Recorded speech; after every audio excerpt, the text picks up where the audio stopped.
Kung noon tuwing Mayo lang nagkakaroon ng sayawan sa Obando sa Bulacan, ngayon ginawa na ito linggo-linggo. Parami raw kasi ng parami ang nagpupunta sa simbahan ng San Pascual Bailon para humiling ng anak. May report si Katrina Son. Ang simbahan ng San Pascual Bailon na ito sa Obando, Bulacan, kilalang puntahan ng mga mag-asawa na humihiling ng anak. Taon-taon, parami raw ng parami ang mga nagpupunta rito para humiling. Sabi ng kura paroko ng simbahan, marahil isa raw itong senyales na parami na ng parami ang mga kababaihang nahihirapang magkaanak ngayon. Katunayan, kung dati raw ay tuwing Mayo lamang nagkakaroon ng sayawan dito, ngayon tuwing Linggo ay meron na rin.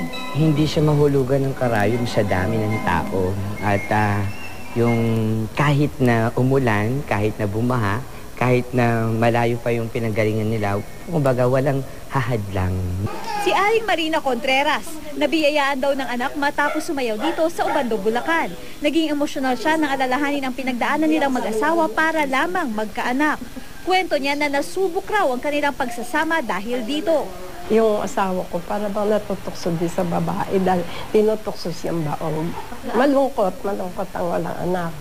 Kaya naman laking pasasalamat daw niya nang ibigay ang kanyang hiling. Sa tuwi-tuwi na naman ako nagpapasalamat sa Diyos, lahat ng biyayang tinatanggap ko. Napakasarap ng mga biyayang natatanggap mo sa pamagitan ng pagdarasal.